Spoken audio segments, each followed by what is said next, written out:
Chapter 17 of Harry Potter and the Chamber of Secrets by J.K. Rowling. The Heir of Slytherin. He was standing at the end of a very long, dimly lit chamber. Towering stone pillars entwined with more carved serpents rose to support a ceiling lost in darkness, casting long black shadows through the odd greenish gloom that filled the place. His heart beating very fast, Harry stood listening to the chill silence. Could the basilisk be lurking in a shadowy corner, behind a pillar? And where was Ginny? He pulled out his wand and moved forward between the serpentine columns.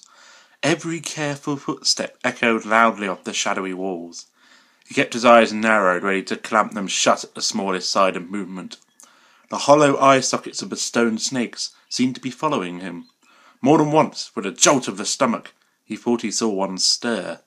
Then, as he drew level with the last pair of pillars, a statue, high as the chamber itself, loomed into view, standing against the back wall. Harry had to crane his neck to look up into the giant face above. It was ancient and monkey-like, with a long, thin beard that fell almost to the bottom of the wizard's sweeping stone robes, where two enormous grey feet stood on the smooth chamber floor. And between the feet, face down, lay a small black-robed figure with flaming red hair. "Ginny!" Harry muttered, sprinting to her and dropping to his knees. "Ginny, don't be dead! Please don't be dead!" He flung his wand aside, grabbed Ginny's shoulders and turned her over. Her face was white as marble, and as cold, yet her eyes were closed, so she wasn't petrified. But then she must be... "Ginny, please wake up!" Harry muttered desperately, shaking her. Ginny's head lolled hopelessly from side to side. "She won't wake," said a soft voice. Harry jumped and spun round on his knees. A tall, black-haired boy was leaning against the nearest pillar, watching. He was strangely blurred around the edges, as though Harry was looking at him through a misted window. There was no mistaking him. Tom? Tom Riddle? Riddle nodded, not taking his eyes off Harry's face. "What do you mean she won't wake?" Harry said desperately. She's not... "She's still alive," said Riddle. "but only just." Harry stared at him. Tom Riddle had been at Hogwarts 50 years ago, yet here he stood, a weird misty light shining about him, not a day older than 16. "Are you a ghost?" Harry said uncertainly. "A memory," said Riddle quietly. "preserved in a diary for 50 years. He pointed towards the floor near the statue's giant toes. Lying open there was a little black diary Harry had found in Moaning Myrtle's bathroom. For a second, Harry wondered how it had got there, but there were more pressing matters to deal with. "You gotta help me, Tom," Harry said, raising Ginny's head again. "We've got to get her out of here. There's a basilisk. I don't know where it is, but it could be along any moment. Please help me." Riddle didn't move. Harry, sweating, managed to hoist Ginny half off the floor and bent to pick up his wand again. But his wand had gone. "Did you see?" He looked up. Riddle was still watching him, twirling Harry's wand between his long fingers. "Thanks," said Harry, stretching out his hand for it. A smile curled the corners of Riddle's mouth. He continued to stare at Harry, twirling the wand idly. "Listen," said Harry urgently, his knees sagging with Ginny's dead weight. "We've got to go! If the basilisk comes—" "It won't come until it's called," said Riddle calmly. Harry lowered Ginny back onto the floor, unable to hold her up any longer. "What do you mean?" he said. "Look, give me my wand, I might need it." Riddle's smile broadened. "You won't be needing it," he said. Harry stared at him. "What do you mean I won't be?" "I've waited a long time for this, Harry Potter," said Riddle. "For the chance to see you, to speak to you."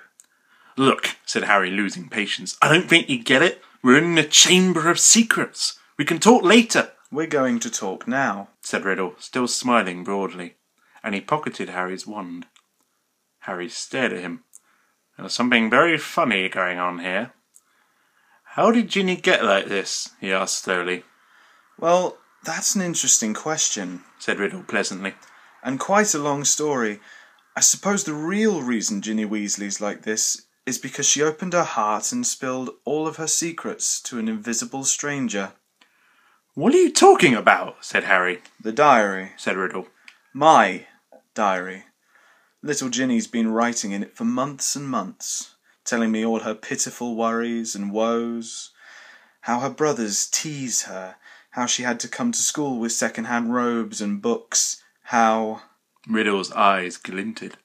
"How she didn't think famous, good, great Harry Potter would ever like her. All the time he spoke, Riddle's eyes never left Harry's face. There was an almost hungry look in them. It's very boring, having to listen to the silly little troubles of an 11-year-old girl, he went on. But I was patient. I wrote back. I was sympathetic. I was kind. Ginny simply loved me. No one's ever understood me like you, Tom. I'm so glad I've got this diary to confide in. It's like having a friend I can carry around in my pocket. Riddle laughed, a high, cold laugh that didn't suit him.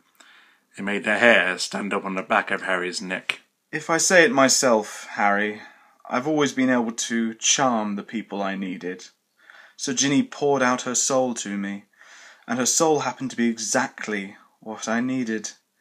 I grew stronger and stronger on a diet of her deepest fears, her darkest secrets. I grew powerful, far more powerful than little Miss Weasley. Powerful enough to start feeding Miss Weasley a few of my secrets, to start pouring a little of my soul back into her. What do you mean? Said Harry, whose mouth had gone very dry. Haven't you guessed yet, Harry Potter? Said Riddle softly. Ginny Weasley opened the Chamber of Secrets. She strangled the school roosters and daubed threatening messages on the walls. She set the Serpent of Slytherin on 4 mudbloods and the Squib's cat. No, Harry whispered. Yes, said Riddle calmly. Of course, she didn't know what she was doing at first. It was very amusing. I wish you could have seen her new diary entries. Far more interesting they became. Dear Tom, he recited, watching Harry's horrified face. I think I'm losing my memory. There are rooster feathers all over my robes, and I don't know how they got there. Dear Tom, I can't remember what I did on the night of Halloween, but a cat was attacked, and I've got paint all down my front. Dear Tom, Percy keeps telling me I'm pale and I'm not myself. I think he suspects me. There was another attack today, and I don't know where I was. Tom, what am I going to do? I think I'm going mad. I think I'm the one attacking everyone, Tom. Harry's fists were clenched, the nails digging deep into his palms. It took a very long time for stupid little Ginny to stop trusting her diary, said Riddle. But she finally became suspicious and tried to dispose of it. And that's where you came in, Harry. You found it, and I couldn't have been more delighted. Of all the people who could have picked it up, it was you, the very person I was most anxious to meet. And why did you want to meet me? Said Harry. Anger was coursing through him, and it was an effort to keep his voice steady. Well, you see, Ginny told me all about you, Harry, said Riddle. Your whole fascinating history. His eyes roved over the lightning scar on Harry's forehead, and his expression grew hungrier. I knew I must find out more about you, talk to you, meet you if I could, so I decided to show you my famous capture of that great oaf Hagrid to gain your trust. Hagrid's my friend, said Harry, his voice now shaking, and you framed him, didn't you? I thought you made a mistake, but... Riddle laughed his high laugh again. It was my word against Hagrid's, Harry. Well, you can imagine how it looked to old Armando Dippet. On the one hand, Tom Riddle, poor but brilliant, parentless but so brave, school prefect, model student. On the other hand, big, blundering Hagrid, in trouble every other week, trying to raise werewolf cubs under his bed, sneaking off to the Forbidden Forest to wrestle trolls. But I admit, even I was surprised how well the plan worked. I thought someone must realise that Hagrid couldn't possibly be the heir of Slytherin. It had taken me 5 whole years to find out everything I could about the Chamber of Secrets and discover the secret entrance. As though Hagrid had the brains, or the power. Only the Transfiguration teacher, Dumbledore, seemed to think Hagrid was innocent. He persuaded Dippet to keep Hagrid and train him as gamekeeper. Yes, I think Dumbledore might have guessed. Dumbledore never seemed to like me as much as the other teachers did. I bet Dumbledore saw right through you, said Harry, his teeth gritted. Well, he certainly kept an annoyingly close watch on me after Hagrid was expelled, said Riddle carelessly. I knew it wouldn't be safe to open the chamber again while I was still at school, but I wasn't going to waste those long years I'd spent searching for it. I decided to leave behind a diary, preserving my 16-year-old self in its pages, so that one day, with luck, I would be able to lead another in my footsteps and finish Salazar Slytherin's noble work. Well, you haven't finished it, said Harry triumphantly. No one's died this time, not even the cat. In a few hours, the mandrake drought will be ready, and everyone who is petrified will be all right again. Haven't I already told you, said Riddle quietly, that killing mudbloods doesn't matter to me anymore? For many months now, my new target has been you. Harry stared at him. Imagine how angry I was when the next time my diary was opened, it was Ginny who was writing to me, not you. She saw you with the diary, you see, and panicked. What if you found out how to work it, and I repeated all her secrets to you? What if, even worse, I told you who'd been strangling roosters? So the foolish little brat waited until your dormitory was deserted and stole it back. But I knew what I must do. It was clear to me that you were on the trail of Slytherin's heir. From everything Ginny had told me about you, I knew you would go to any lengths to solve the mystery, particularly if one of your best friends was attacked. And Ginny had told me the whole school was buzzing because you could speak Parseltongue. So I made Ginny write her own farewell on the wall and come down here to wait. She struggled and cried and became very boring. But there isn't much life left in her. She put too much into the diary. Into me. Enough to let me leave its pages at last. I have been waiting for you to appear since we arrived here. I knew you'd come. I have many questions for you, Harry Potter. Like what? Harry spat, fist still clenched. Well, said Riddle, smiling pleasantly. How is it that a baby with no extraordinary magical talent managed to defeat the greatest wizard of all time? How did you escape with nothing more than a scar while Lord Voldemort's powers were destroyed? There was an odd red gleam in his hungry eyes now. Why do you care how I escaped? Said Harry slowly. Voldemort was after your time. Voldemort, said Riddle softly, is my past, present, and future, Harry Potter. He pulled Harry's wand from his pocket and began to trace it through the air, writing 3 shimmering words, Tom Marvolo Riddle. Then he waved the wand once, and the letters of his name rearranged themselves. I am Lord Voldemort. You see, he whispered. It was a name I was already using at Hogwarts, to my most intimate friends only, of course. You think I was going to use my filthy Muggle father's name forever?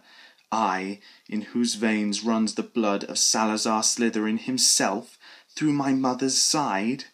I keep the name of a foul, common Muggle who abandoned me even before I was born, just because he found out his wife was a witch? No, Harry. I fashioned myself a new name, a name I knew wizards everywhere would one day fear to speak when I became the greatest sorcerer in the world. Harry's brain seemed to have jammed. He stared numbly at Riddle, at the orphan boy who had grown up to murder Harry's own parents and so many others. At last he forced himself to speak. You're not, he said, his quiet voice full of hatred. Not what? Snapped Riddle. Not the greatest sorcerer in the world, said Harry, breathing fast. Sorry to disappoint you in all that, but the greatest wizard in the world is Albus Dumbledore. Everyone says so. Even when you were strong, you didn't dare try and take over at Hogwarts. Dumbledore saw through you when you were at school, and he still frightens you now, wherever you are hiding these days. The smile had gone from Riddle's face, to be replaced by a very ugly look. Dumbledore's been driven out of this castle by the mere memory of me, he hissed. He's not as gone as you might think, Harry retorted. He was speaking at random, wanting to scare Riddle, wishing rather than believing it to be true. Riddle opened his mouth, but froze. Music was coming from somewhere. Riddle whirled around to stare down the empty chamber. The music was growing louder. It was eerie, spine-tingling, unearthly. It lifted the hair on Harry's scalp and made his heart feel as though it was swelling to twice its normal size. Then, as the music reached such a pitch that Harry felt it vibrating inside his own ribs, flames erupted at the top of the nearest pillar. A crimson bird the size of a swan had appeared, piping its weird music to the vaulted ceiling. It had a glittering golden tail as long as a peacock's and gleaming golden talons which were gripping a ragged bundle. A second later, the bird was flying straight at Harry. It dropped the ragged thing it was carrying at his feet, then landed heavily on his shoulder. As it folded its great wings, Harry looked up and saw it had a long, sharp golden beak and beady black eyes. The bird stopped singing. It sat still and warm next to Harry's cheek, gazing steadily at Riddle. "That's a phoenix," said Riddle, staring shrewdly back at it. "Fawkes?" Harry breathed, and he felt the bird's golden claws squeeze his shoulder gently.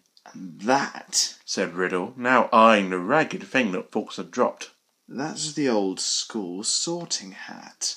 So it was. Patched, frayed and dirty, the hat lay motionless at Harry's feet. Riddle began to laugh again. He laughed so hard that the dark chamber rang with it, as though 10 Riddles were laughing at once. "This is what Dumbledore sends his defender, a songbird and an old hat. Do you feel brave, Harry Potter? Do you feel safe now?" Harry didn't answer. He might not see what use Fawkes or the sorting hat were, but he was no longer alone, and he waited with mounting courage for Riddle to stop laughing. "To business, Harry," said Riddle, still smiling broadly. "Twice, in your past, in my future, we have met, and twice I failed to kill you. How did you survive? Tell me everything. The longer you talk," he added softly, "the longer you stay alive." Harry was thinking fast, weighing his chances. Riddle had the wand. He, Harry, had Fawkes and the sorting hat, neither of which would be much good in a duel. It looked bad, all right, but the longer Riddle stood there, the more life was dwindling out of Ginny. And in the meantime, Harry noticed suddenly, Riddle's outline was becoming clearer, more solid. If it had to be a fight between him and Riddle, better sooner than later. "No one knows why you lost your powers when you attacked me," said Harry abruptly.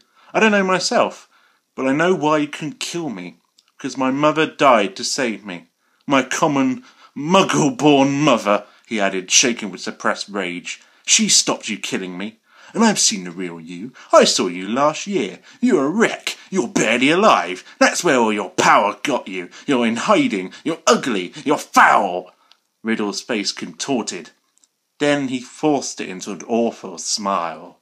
"So, your mother died to save you. Yes, that's a powerful counter-charm.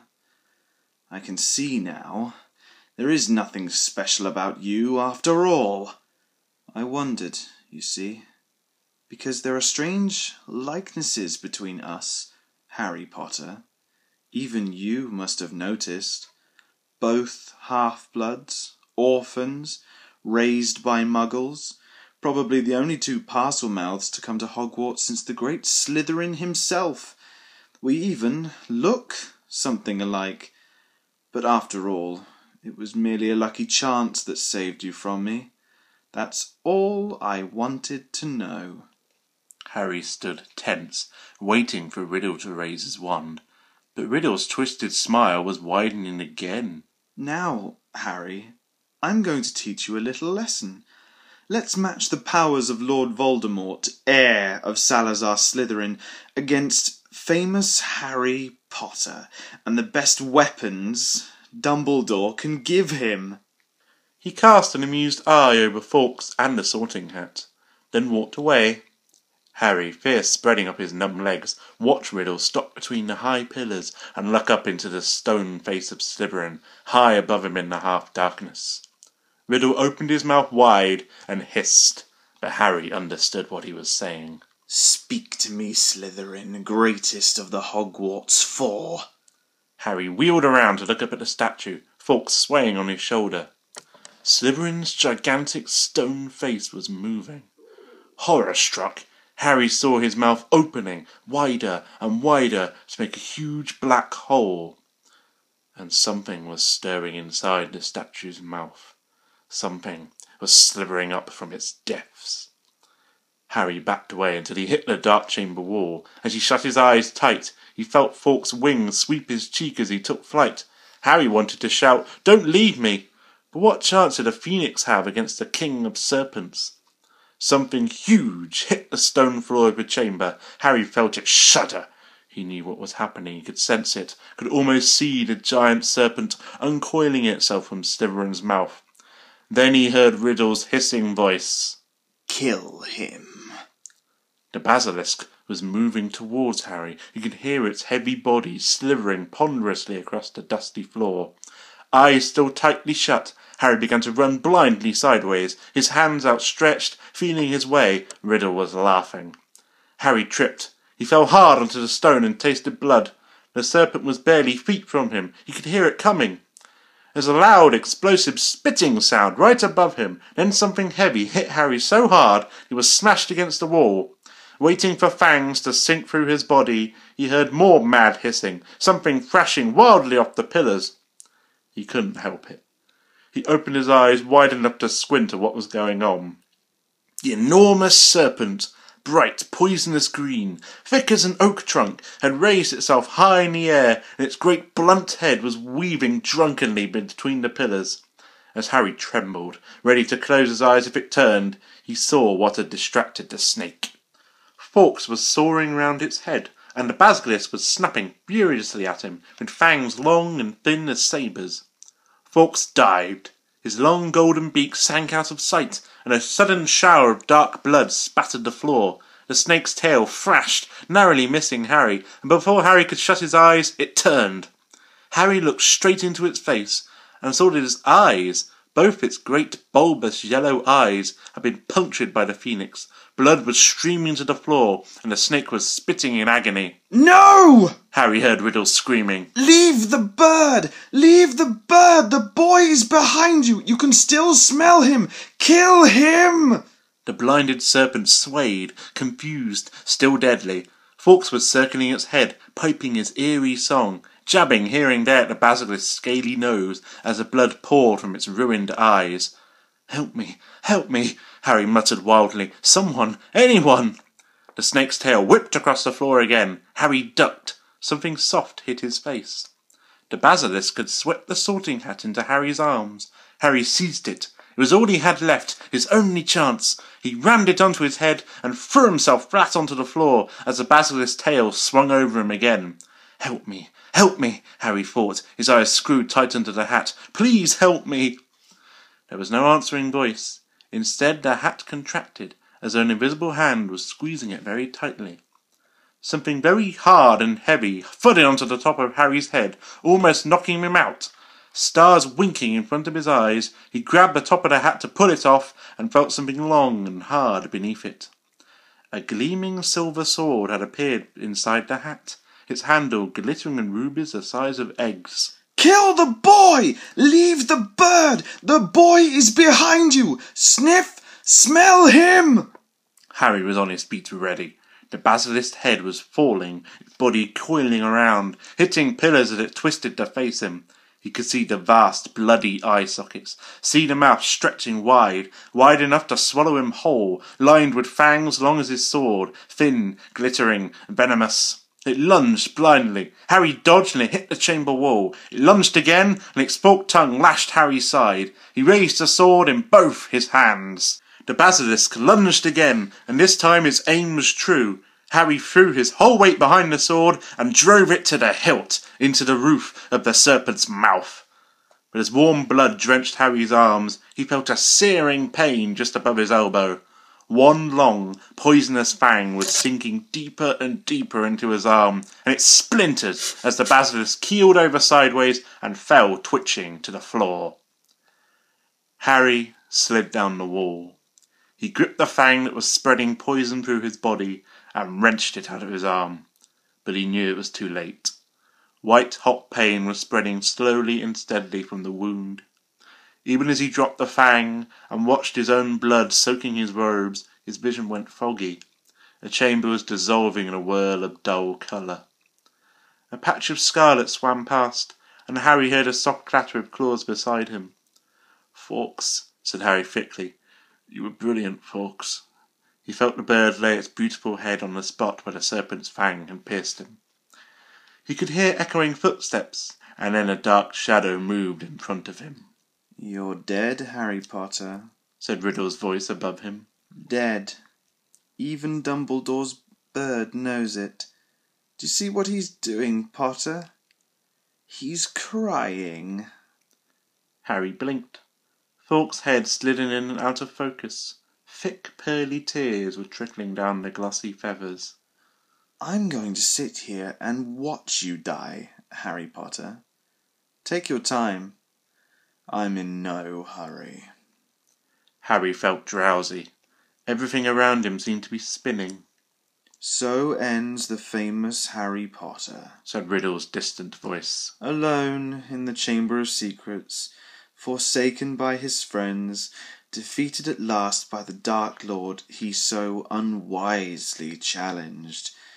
You'll be back with your dear mud-blood mother soon, Harry. She bought you 12 years of borrowed time, but Lord Voldemort got you in the end, as you knew he must." If this is dying, thought Harry, it's not so bad. Even the pain was leaving him. But was this dying? Instead of going black, the chamber seemed to be coming back into focus. Harry gave his head a little shake, and there was Fawkes, still resting his head on Harry's arm. A pearly patch of tears was shining all around the wound, except that there was no wound. "Get away, bird!" said Riddle's voice suddenly. "Get away from him! I said get away!"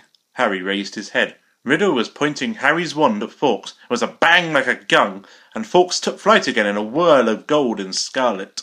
"Phoenix tears," said Riddle quietly, staring at Harry's arm. "Of course. Healing powers. I forgot." He looked into Harry's face. "But it makes no difference. In fact, I prefer it this way. Just you and me, Harry Potter. You and me." He raised the wand. Then, in a rush of wings, Fawkes soared back overhead, and something fell into Harry's lap. The diary. For a split second, both Harry and Riddle, one still raised, stared at it. Then, without thinking, without considering, as though he had meant to do it all along, Harry seized the basilisk fang on the floor next to him and plunged it straight into the heart of the book. There was a long, dreadful, piercing scream. Ink spurted out of the diary in torrents, streaming over Harry's hands, flooding the floor. Riddle was writhing and twisting, screaming and flailing, and then he had gone. Harry's wand fell to the floor with a clatter, and there was silence. Silence, except for the steady drip, drip of ink still oozing from the diary. The basilisk venom had burned a sizzling hole right through it. Shaking all over, Harry pulled himself up. His head was spinning, as though he had just travelled miles by flue powder. Slowly, he gathered together his wand and the sorting hat, and with a huge tug, retrieved the glittering sword from the roof of the basilisk's mouth. Then came a faint moan from the end of the chamber. Ginny was stirring. As Harry hurried towards her, she sat up. Her bemused eyes travelled from the huge form of the dead basilisk, over Harry in his blood-soaked robes, then to the diary in his hand. She drew a great, shuddering gasp, and tears began to pour down her face.